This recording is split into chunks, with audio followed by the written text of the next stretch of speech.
Et bonjour, c'est Judith des Magies de la Lune, ce podcast vidéo pour vous présenter les énergies de la semaine du 3 avril. Alors après le générique, parce qu'il y a un générique, je vous expliquerai un petit peu pourquoi ça a changé de forme.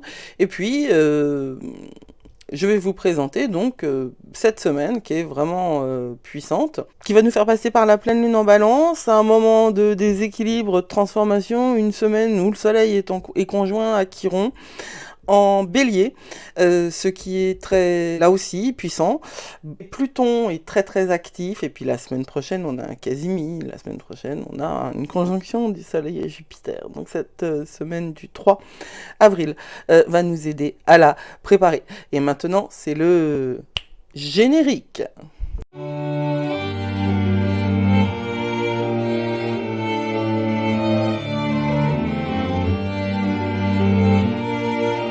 C'est une nouvelle version des énergies de la semaine parce que je fais que des bêtises en ce moment et j'ai besoin de limiter le temps d'exposition aux réseaux sociaux et surtout de travail.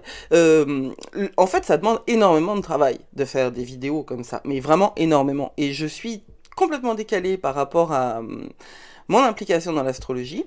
Je n'arrive pas à suivre, je n'arrive pas à étudier suffisamment, parce qu'on étudie en permanence, et je n'arrive pas, puisque je n'arrive pas à étudier suffisamment, je n'arrive pas à retranscrire les choses de manière suffisamment précise. Donc, ce sera sous forme de podcast ou d'image comme ça, où vous ne me verrez pas pendant un certain temps, parce que c'est comme ça. C'est comme ça que je gère. Alors, la semaine du 3 avril, eh bien, c'est une semaine importante. C'est une semaine où il y a la pleine lune en balance. Et la tension croissante vers la pleine lune peut vraiment inspirer un grand nombre de déséquilibres. Ces déséquilibres, ils sont importants. Ils sont importants à prendre en considération parce que ces déséquilibres, ils viennent d'une pression qui est en fait comme l'éruption du feu refoulé. Tout ce qui est agité en fait par les marées émotionnelles de la pleine lune et de la conjonction Soleil et Chiron, que justement je ne fais pas apparaître sur ce calendrier, et ça c'est vraiment, pour moi c'est un signal. Toutes les erreurs qu'il y a eu sur le calendrier du mois d'avril, et il y en a encore, c'est vraiment un signal que je fais les choses trop vite, alors que l'astrologie demande du temps, mais en fait, en vérité, le temps, je ne l'ai pas. Je suis en train d'écrire un livre. J'ai 3 adolescents à la maison. Des adolescents, ça peut pas se mettre en pause, hein. Ils rencontrent des difficultés. La situation contemporaine sociale, que ce soit ici, d'ailleurs ici, mais pas que, pose des problèmes, et ce sont des problèmes que je ne peux pas mettre de côté au prétexte que je fais des vidéos. Enfin, je veux dire, c'est complètement délirant cette idée qu'on puisse être une poupée Barbie ou je ne sais quoi, qu'on met dans un écran et qui débite des choses. Moi, ce que je fais, c'est de l'astrologie vivante, c'est de l'astrologie vécue. Et clairement, là, je le fais pas bien. Donc, rectification. Ça m'étonne pas que ce soit maintenant, hein, parce que moi j'ai Chiron en bélier, je vais éviter de parler de moi, parce que je trouvais justement dans la dernière vidéo, c'était beaucoup trop... c'était pas intéressant. J'ai Chiron en bélier tout de même. Et ce soleil conjoint à Chiron, c'est quelque chose que je ressens particulièrement. La chaleur, hein, la puissance de la rage, de la passion, voire même de la luxure, refoulée, remonte. Je ne vous parle pas de ma luxure à moi. Là, je suis passée d'un aparté à mon texte. Je parle pas de moi. C'est pas l'objectif. En tout cas, il y a beaucoup d'opposition, il y a beaucoup de frustration, il y a beaucoup de friction. Mais ça a un but créatif. C'est vrai que c'est dans la friction que se créent les choses. Il n'y aurait pas de friction entre l'allumette et le grattoir, il n'y aurait pas de feu, hein. Les choses peuvent pas grandir dans la douceur et la tranquillité. C'est pas possible. Alors, on commence par ce lundi 3 avril. Mercure entre en taureau. Donc Mercure qui change de signe, c'est le moment où il va abandonner le feu du bélier et qu'il va traverser ce signe terrestre fixe du taureau. Le bélier, c'est un signe cardinal, c'est un signe qui initie les choses. Le taureau, il est dans un signe fixe. C'est une énergie qui est complètement différente. Le mercure, il a plus besoin d'enflammer les passions, là, maintenant, ni de susciter de nouvelles idées. Il a besoin de diffuser tout ça à l'intérieur du corps et de la matérialisation. J'en parlais de ça, là-dessus je ne me suis pas trompée. Globalement, je ne me suis pas trompée. Hein. Il n'y a pas d'erreur fondamentale, si ce n'est sur le calendrier. Il y a juste que ce n'est pas assez précis. Le manque de précision chez moi est un symptôme réel. Hein. Donc, c'est dans le corps et c'est dans la matérialisation que les choses se fassent. Alors ces flammes qui étaient hyper actives deviennent maintenant une espèce de bourdonnement chaleureux, en fait, une espèce de buzz à l'intérieur de vous qui vous pousse à être dans un état de réceptivité bien heureuse parce que le Mercure en Taureau, ça ralentit la vitesse de votre esprit. Et visiblement pas celui de ma langue, je parle toujours aussi vite, mais Mercure en Taureau va vous permettre de prendre, d'accepter plus de lumière, plus de profondeur et de perspective. Ce sont ces torches dont je parle tout le temps en ce moment, parce que je maintiens encore et toujours, et j'en parlerai encore tout à l'heure, que Perséphone n'est pas complètement sorti. Ce n'est pas un printemps comme les autres. Véritablement, ce n'est pas un printemps comme les autres. Ce Mercure en Taureau va nous permettre de méditer sur les sens et en tout cas de prendre conscience de nos sens en développant la richesse et la profondeur de notre esprit, en s'attardant davantage sur tous les sens plutôt que juste sur la rapidité de l'action. Prenez le temps de ressentir les choses plus profondément parce que c'est ça qui allume Mercure en Taureau. Et puis Mercure va rétrograder en Taureau, on est d'accord, hein, ça je l'ai dit. Mercure rétrograde juste après la nouvelle lune et va rester dans le signe du Taureau jusqu'au 11 juin.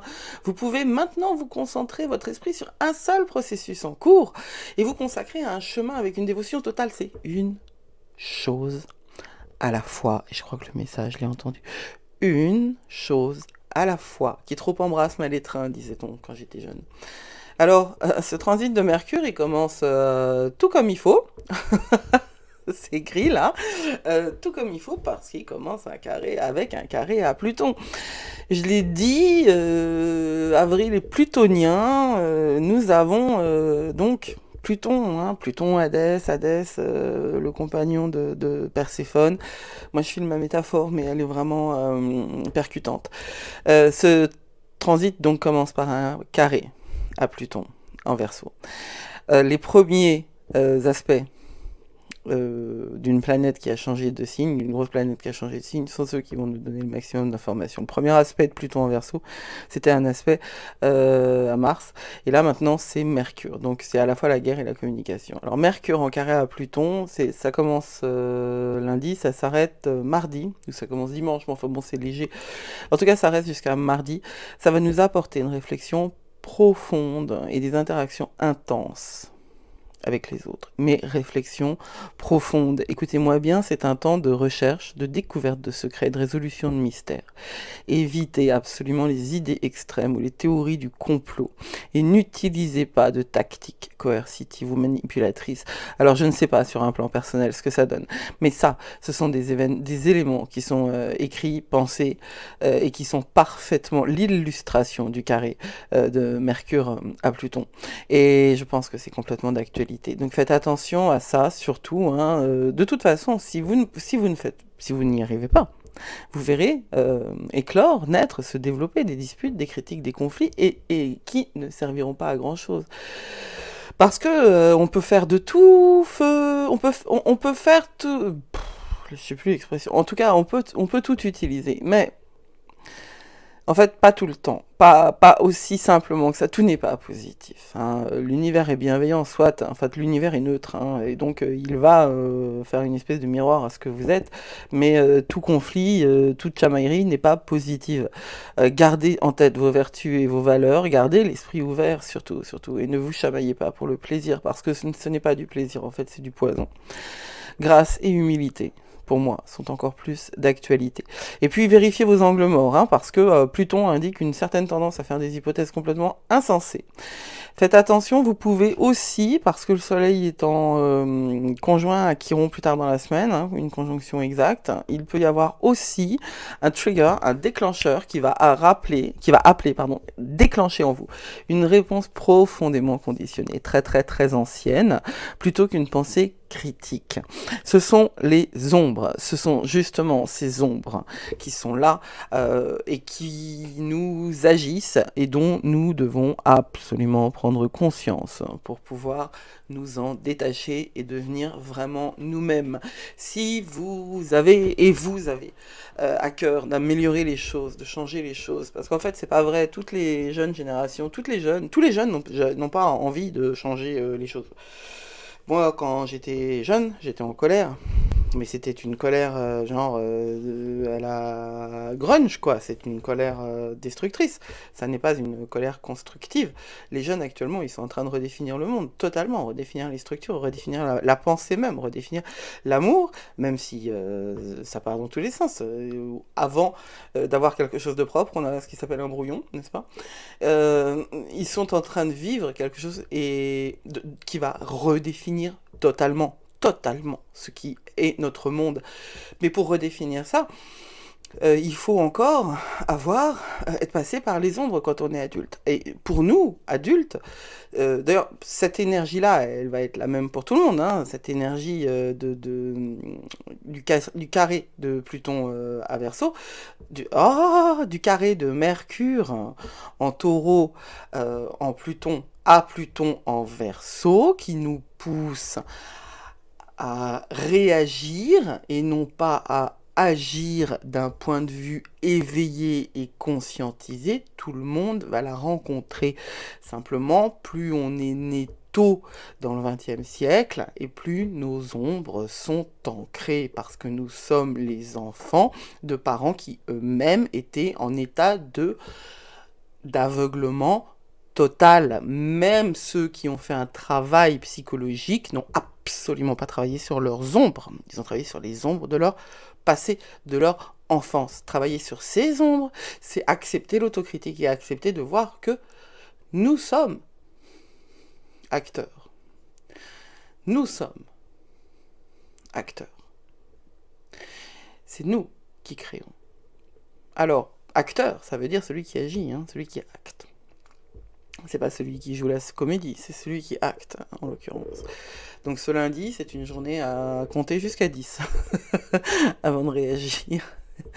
Et c'est le bon moment pour vous souvenir que présomption d'innocence, c'est pas une formule. La présomption d'innocence n'est pas une formule, mais c'est la base de toute relation éthique. Cette journée-là du lundi est là aussi pour vous rappeler de ne pas croire tout ce que vous lisez. La vérité est qu'une partie de vous croit tout ce que vous lisez pendant un moment. Et ça, c'est le côté plastique du cerveau. Il y a toujours ce moment, on ne peut pas être en esprit critique permanent. Parce que si on est en esprit critique permanent, on est en déséquilibre absolu. Et puis en plus, le subconscient, vous ne le contrôlez pas. Votre subconscient avale tout ce que vous lui donnez sans poser de questions. Tout ce que vous lui donnez sans poser de questions. Alors faites attention à la chip dopamine, c'est-à-dire faites attention à tout ce qui va vous déclencher vous déclencher de l'énergie. Ce n'est pas toujours le bon, parce que même une relation toxique, même une relation où on est victime de quelqu'un, eh bien c'est une relation que l'on nourrit. Et notre cerveau est habitué à recevoir le poison et il le cherche. Une relation toxique, c'est tout aussi addictif que l'héroïne. C'est tout aussi pourri, mais c'est tout aussi addictif que l'héroïne. Une relation toxique, ça commence par un moment de lune de miel, sinon vous ne seriez pas avec cette personne. Exactement comme l'héroïne. Et pendant tout le temps de votre relation, vous chercherez le plaisir du premier high, du premier shoot, et jamais vous ne le retrouverez. C'est le principe même de la drogue. C'est le principe même de... L'héroïne est très très très exemplaire à cet égard. Mais la relation toxique aussi. C'est le même principe. Alors faites attention parce que aujourd'hui, en plus, tout le temps, hein, mais aujourd'hui en particulier, ça aura des répercussions. Votre subconscient avale tout ce que vous lui donnez. Alors, Mercure en Taureau, quand il arrive en Taureau, il commence à s'ébrouiller, et puis comme je le disais dans la vidéo d'hier, sur le mois d'avril, c'est un bon vieux taureau qui est complètement embourbé et qui est incapable de se rendre compte qu'il est embourbé. Donc vous pouvez vous rendre têtu, hein, vous pouvez devenir complètement têtu, puis vous pouvez devenir paresseux aussi, vous n'êtes pas embourbé, vous êtes fatigué. Et vous êtes peu disposé à apprendre parce que vous n'avez pas du tout envie de changer, c'est très bien, elle est super confortable ce bout-là. Mais c'est une journée très importante pour remettre en question tout ce que vous lisez et entendez en utilisant justement la lenteur de Mercure en Taureau pour analyser en profondeur avant de tirer des conclusions. Alors, si on peut, justement, si vous êtes parmi ceux qui peuvent apporter un processus de réflexion plus approfondi, et là je lève la main parce que c'est vraiment mon rôle, un processus de réflexion plus approfondi, mâchant lentement les choses. Et c'est pour ça que je change de formule, parce que je ne suis pas capable de suivre le rythme de ce monde. Le monde est maniaque. Pas au sens maniaque de la propreté, au sens maniaque maniaco-dépressif. C'est-à-dire qu'il est en mode en overdrive en permanence. Et pas que ça, hein. Mais voilà, ce monde est maniaque, et tous ceux qui peuvent apporter un petit peu de réflexion, un petit peu de rumination, vont apporter de la valeur à tout le monde, et je pense que c'est vraiment mon job. Demain, mardi, la lune est en vierge en début de journée, de 15h49 à 23h51, il y a un vide de course, et après elle passe en balance. Et en fait, on a mercredi en balance, avant la pleine lune. Donc il y a un jour complet en balance avant la pleine lune, ce qui ne change rien à ce que je disais sur les deux vides de course qui encadrent cette pleine lune en balance, parce qu'on est déjà dans l'énergie de la pleine lune. En fait, l'énergie de la pleine lune, c'est 3 jours. Et le jour d'avant, c'est un jour aussi où les énergies sont en pleine construction. Donc, au total, mon analyse de la pleine lune en balance, elle n'est pas invalidée par cette erreur que j'ai commise. Mercredi 5 avril, donc nous sommes déjà en balance, et puis il y a un truc qui commence là, c'est ce Mercure en Taureau qui est maintenant, en plus d'être encore en carré à Pluton sur la fin du carré, mais encore en carré à Pluton, ce Mercure en Taureau sextile à Saturne en Poisson va nous apporter le besoin d'une réflexion claire, hein, d'un bon jugement et de la concentration. Alors, c'est aussi un bon jour pour les négociations. Le sextile, c'est un bon angle, hein. C'est vraiment un bon angle. Mercure, c'est la communication, c'est le commerce. Saturne, c'est la structure. Donc, ça va vous apporter la concentration, alors que Mercure peut avoir tendance à partir dans tous les sens. Là, on a la bonne structure du Poisson, sauf que la bonne structure de Saturne, sauf que c'est en Poisson. Et donc, il y a pas mal d'émotions tout de même. Le Taureau, c'est la Terre. Donc ça peut être véritablement ce bout-là qui peut permettre de créer avec ses petites mains les choses les plus viables sur le long terme. Donc ça peut être profond, et ça peut être vraiment très intéressant, et avec cet angle-là, il peut y avoir une différence d'âge entre les participants. Mais vous aurez très certainement, vous donnerez très certainement une énergie, une vibe informée et respectée. Et commence à ce moment-là la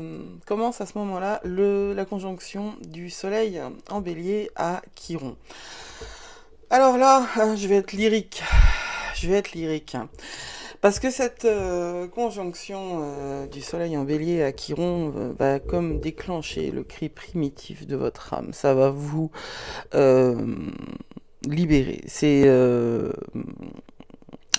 comment il s'appelle cet esclave qui s'est complètement libéré de ses chaînes. Bon, bah, je ne le trouverai pas là. Spartacus, c'est Spartacus qui brise un silence, un très très très long silence. Et cette lumière, celle du soleil, qui est associée à Chiron, va pénétrer dans l'ombre. Et voilà les torches qui reviennent. Et là, ce sont peut-être les torches de Perséphone. Les torches, hein, c'est ce qui nous éclaire, ou comprennent la flamme, l'origine de la flamme. Là, ça va pénétrer dans votre ombre et révélant la vérité de ce que vous ressentez. Cette conjonction Soleil-Chiron en Bélier puisera dans le feu caché de votre âme, et vous allez voir rejaillir sous votre personnalité cultivée en apparence les rivières souterraines de lave, hein, qui vous brûlent depuis des décennies, parce que tout ce feu caché, en fait, qu'est-ce Qu'est-ce que c'est ce feu caché? Eh ben, c'est toute la lave de la colère et de la rage refoulée. Parce que c'est dans ce ressentiment-là que vous n'avancez pas. C'est toute la structure, toute la nourriture, tout ce qui est à l'origine de vos autosabotages nombreux et variés, parce que ça me reprendrait très fort que vous ne soyez pas dans l'autosabotage. Vous pouvez tout à fait avoir commencé à dépasser ça, mais n'empêche que là, ça va revenir, hein. Et pour peu que vous ayez Chiron en bélier, parce que vous êtes de cette génération-là, et puis d'abord, d'après ce que me dit YouTube, vous êtes de cette génération-là, et ben voilà, hein, c'est là, ça va revenir. Tout ça, là, toute cette lave, hein, c'est toute votre rage refoulée, c'est tout le ressentiment. Vous savez ce que c'est le ressentiment, hein? Ressentiment, c'est des choses qu'on a soi-disant oubliées, soi-disant pardonnées, mais en fait pas du tout. On a juste coupé la corde énergétique et on n'a pas du tout enlevé le poison qui continue à nous goûter, à nous détruire goutte à goutte et à nous empêcher d'avancer. C'est cette soif de reconnaissance que vous avez, que nous avons tous, et je parle pas de reconnaissance professionnelle, là, je parle pas obligatoirement de reconnaissance professionnelle. Ça peut être juste le fait d'être reconnu. Juste le fait d'être reconnu, n'est-ce pas? Tout ça, vous le cachez derrière une timidité, derrière une impossibilité à avancer, et en fait, au total, c'est tout ça, c'est nourri par Chiron. Et là, ça explose. Et puis tout cet amour que vous avez ressenti, que ce soit pour vos parents, parce qu'en fait, globalement, c'est associé à l'enfance, ou pour tous les schémas que vous avez reproduits après, et qui sont exactement sur le même modèle, parce que c'est exactement sur le même modèle, parce que c'est ainsi qu'on est fait. Tout ça, qui a été réduit au silence par la honte. La honte de quoi? La honte de ne pas avoir été entendu, la honte de ne pas avoir rencontré de réponse, parce qu'on ne vous a pas appris qu'aimer c'était suffisant. Aimer est plus fort qu'être aimé, mais ça c'est une chanson. Dans la réalité, ce qu'on veut, c'est être aimé à la hauteur de ce qu'on aime. Et la différence entre les deux, on a énormément de mal à la faire. Et cette conjonction entre le soleil et Chiron en bélier va vous mettre face à tout ça. Alors, c'est chaud cacao, les enfants. Pour le dire élégamment et de manière intelligente. Quand c'est chaud, mais il y a toujours un mais. Il y a toujours un mais. Je veux dire, quand je dis que c'est super bien, il y a un mais parce que voilà, c'est un petit peu atténué. Et puis quand je dis que ça va être super dur, eh bien il y a un mais aussi. Parce que de toutes ces choses-là, vous allez sortir le meilleur. Cette conjonction-là, elle va influencer la pleine lune. Et la pleine lune, c'est un temps de libération et de gratitude. Et ça va vous offrir une puissante opportunité de briser une partie de la répression qui a réduit votre feu. Faites ce rituel, faites un rituel, hein. Moi, je vous propose des trucs pour faire des rituels sur... vous les avez eus sur Patreon, donc faites un rituel pour la pleine lune. Ne vous laissez pas faire par l'indolence du taureau. Alors on va passer au 6, parce que le 6, bah, c'est la pleine lune. Hein, 16 degrés 7, juste en face de Chiron. On parlait de cette profonde blessure émotionnelle de votre âme. Vous en avez senti les prémices la veille. Et là, bah, ça va certainement se réactiver. Et puis, clairement, puisque c'est là, on est juste en face de la Lune, c'est clairement en relation avec votre mère. En tout cas, c'est la maternité. La maternité, en général. Vous pouvez devenir plus sensible aux réactions émotionnelles des autres. Je dis la maternité en général, parce qu'il y a des pères qui ont eu des positions maternelles. C'est pas toujours fréquent sur des générations avec Chiron en bélier, mais ça peut quand même exister. Puis après, ça revient à Chiron en bélier, hein. Ils reviennent, hein. Donc, plus sensible aux réactions émotionnelles des autres aussi, et à la douleur émotionnelle causée par tout ce qu'on a vu tout à l'heure. C'est-à-dire tout ce qui vous a empêché d'exister, tout ce qui est du type rejet, abandon, humiliation, réduction. Alors faites attention aux autres, mais surtout branchez-vous sur votre intuition à vous. Pleine lune égale intuition exacerbée, parce que vous saurez ainsi faire face à cette douleur émotionnelle qui va peut-être vous submerger, mais la balance n'est pas un signe émotionnel, donc vous avez une chance de ne pas vous laisser submerger par la chose et d'apprendre. Donc avec ce soleil conjoint à Chiron en bélier qui éclaire notre pleine lune en balance, je vous le disais, vous aurez comme une espèce d'opération à cœur ouvert, une alchimie à cœur ouvert, parce que tout ce qui vous a détruit vous rend plus fort, ça c'est moyen vrai, hein, c'est pas complètement faux, mais c'est moyen vrai. Mais en tout cas, il y a possibilité, parce que justement la balance n'est pas un signe profondément émotionnel, mais c'est un signe qui cherche la beauté et l'équilibre, il y a possibilité de créer une impulsion négative, négative, n'importe quoi, une impulsion créative. N'oubliez pas qu'il y a un sextile entre Mercure et Saturne en Poisson, et que même si Saturne est la planète de la structure, le Poisson est une énergie hautement artistique. Et Mercure est de la communication. Donc vous pouvez puiser, parce que c'est dans la création en vérité que vous pouvez complètement transmuter ces douleurs d'enfance, ces douleurs de l'âme, ces douleurs de toutes les enfances, hein, c'est ce que je disais, ou je l'ai dit dans la vidéo qui passe mercredi, c'est dans cette douleur de toutes les enfances que va se placer cette conjonction entre le soleil et Chiron. Ça peut se transformer en une nouvelle raison d'être. Et en fait, ça peut véritablement allumer votre feu intérieur et vous permettre de vous dégager de tout ce qui vous a empêché de vivre jusqu'à présent. La lune en balance, c'est l'équilibre. Mais l'équilibre, c'est jamais simple. On est dans un monde complètement paradoxal, construit sur du binaire, sur de l'opposition. Et l'équilibre, il est pas harmonieux. Il est souvent atteint par le conflit, la perturbation et aussi par la réduction de nos valeurs et de nos vertus. Le plus petit dénominateur commun, ce qui est pour moi un des véritables diables de cette civilisation. Là maintenant, vous allez accorder un instrument et ça va vous demander de recalibrer.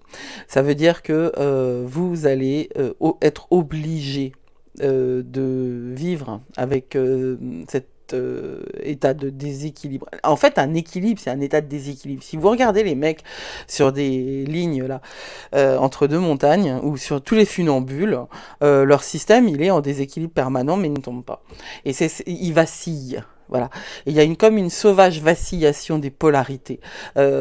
Pour pouvoir revenir à la paix. Donc la tension entre les contraires, c'est vraiment le flux créatif de l'univers. Hein. Ça, je le dis tout le temps. C'est véritablement comme ça que vous allez avancer créativement. Mais être créatif, c'est surtout ne pas utiliser les solutions d'avant quand elles ont prouvé qu'elles ne servaient à rien. Et puis il faut arrêter de mentir à vous et aux autres. On va aussi pouvoir cesser de stagner, hein, et puis on va pouvoir utiliser cette pleine lune. Alors dans l'article qui va être proposé au Patreon, je fais même un rapport avec Nietzsche, parce que pour Nietzsche, justement, tout ce qui machin rend plus fort, c'est pas ce que je préfère de Nietzsche, hein. Il y a bien des choses dans Nietzsche que je trouve un petit peu dépassées, mais quand Nietzsche cherche dans Ainsi parlait Zarathustra à raconter l'histoire de la libération d'une âme, il parle de 3 étapes, celle du chameau, celle du lion et celle de l'enfant. Le chameau, en fait, pour Nietzsche, c'est l'équivalent de l'éléphant pour moi qui est accroché avec une cordelette à une chaise. Le chameau, en fait, c'est celui qui est complètement coincé sous les fardeaux de l'éducation, des croyances limitantes, etc. et qui ne s'en rend pas compte. L'étape d'après, c'est le lion. Le lion est roi et le lion, il dit non. Le lion, il n'est pas d'accord. Alors, pas en astrologie, mais pour Nietzsche, le lion, il n'est pas d'accord. Ça me fait rire parce que... Ça me fait rire, voilà. Et en fait, de ce pas d'accord, on arrive à cet enfant sacré, qui pour Nietzsche était l'état optimal en fait de l'âme, parce qu'il y avait une acceptation du divin, une acceptation de la joie. Et je parle souvent de la joie en ce moment, parce que j'ai vraiment reçu des messages. Le peu de temps que j'arrive à passer en pratique personnelle, parce qu'en vérité, je n'y arrive plus du tout. Et je le vois dans les résultats quand j'ai pas cet alignement. C'est très très exigeant ce que je fais spirituellement, et là je n'y arrive plus, j'ai pas le temps. Et ça se voit dans tout ce que je suis autour. Donc, cet enfant, c'est celui qui a réussi à se dégager du chameau et du lion, en fait, et qui devient parfaitement en accord avec les énergies divines, et donc divines, prenez-le au sens spirituel du terme. Euh, cette pleine lune, là, c'est la première, hein, si on considère que la saison astrologique commence avec le bélier, c'est la pleine lune, c'est la première. Elle va nous permettre justement de procéder à cette métamorphose. Et si vous avez été comme le chameau, et si vous souffrez depuis longtemps, vous pouvez soudainement vous mettre à rugir comme le lion, enfin capable de dire non. Et si vous avez été le lion, parce que vous avez déjà avancé, et que vous vous êtes épuisé dans la lutte contre les oppresseurs, c'est peut-être le moment pour vous d'émerger en tant qu'enfant divin et dire oui. Oui au monde et oui à la beauté de la création. Cet équilibre-là, il repose justement sur cet équilibre de l'enfant, dont l'innocence regarde le monde avec amour et excitation. Il n'est pas rancunier, cet enfant, avec un grand E, celui qu'on a à l'intérieur, celui que nous n'avons jamais connu, celui que nous n'avons jamais vécu. Il ne faut pas réellement, il faut arrêter de fantasmer l'enfance. C'est pas une période aussi extraordinaire que ça, même quand les parents sont bien, etc. C'est pas le problème. C'est un enfant archétypal dont je parle, n'est-ce pas? Cet enfant archétypal avec un grand E, il n'est pas rancunier face à la souffrance vécue par le chameau ou le lion. Et c'est pas une amnésie, mais c'est la libération. Son âme est libérée du passé. Et c'est ça, en fait, véritablement, l'alchimisation, l'intégration, la transformation, la transmutation de notre plomb en or. Vendredi, on est en Scorpion, Mercure est sextile à Mars. Et Vénus est sextile à Neptune. Alors Vénus est sextile à Neptune, hein, ça commence mercredi, mais c'est précis, c'est exact vendredi, ça nous amène jusqu'à dimanche. Et qu'est-ce que ça va nous apporter? Eh ben, sensibilité, sensualité, de l'amour, de la passion, vous devenez magnétique, vous pouvez même acheter des fringues, parce qu'ils vous iront bien ce jour-là. Et on a donc aussi Mercure sextile à Mars, hein, qui va durer jusqu'à mardi prochain. Et là, ça vous avez un sens aigu de l'initiative. Le Cancer, c'est un signe aussi d'entrepreneur, hein, donc parce que Mars est en Cancer. Mercure en Taureau, c'est un bon combo, ça, ce sextile, pour accomplir beaucoup de travail avec du courage, de l'esprit combatif pour affronter à peu près n'importe quoi. Vous réussirez à être direct et honnête, hein, là le taureau va vous aider pour ça. De l'amour, encore, de l'amour. Et dimanche, le 9, on est en Scorpion, hein, de toute façon ces 3 jours-là, on est en Scorpion, donc il y a aussi cette lune-là qui est très puissante, très profonde, et qui va vous permettre d'intégrer en fait toutes les leçons d'avant. Donc il y a de l'amour, il y a de la relation, et puis il y a le dimanche de Pâques. Alors ça fait beaucoup la lune elle passe en Sagittaire le dimanche après-midi en fait, et en trigone à Neptune. On est dans une possibilité très très très importante, là, dimanche matin, de vous connecter avec vos guides et avec vos cartes. Si vous utilisez les tarots, ce serait un bon moment, ou toute forme de divination, un bon moment de le faire. Donc cette fin de semaine, elle va être introspective, parce que vous allez avoir ces énergies qui vont se calmer un petit peu. Mais elle va être aussi très active. Amoureusement, je vous le souhaite, jusqu'au 11 avril. On a ce magnifique sextile Vénus-Neptune. Ça peut être un beau week-end pour rencontrer l'âme sœur ou l'équivalent. Voilà, c'était Judith des Magies de la Lune. Et dorénavant, je pense que la présentation des énergies de la semaine, elle se fera comme ça. Mais je vais mettre un générique quand même. Prenez soin de vous. Blessed be.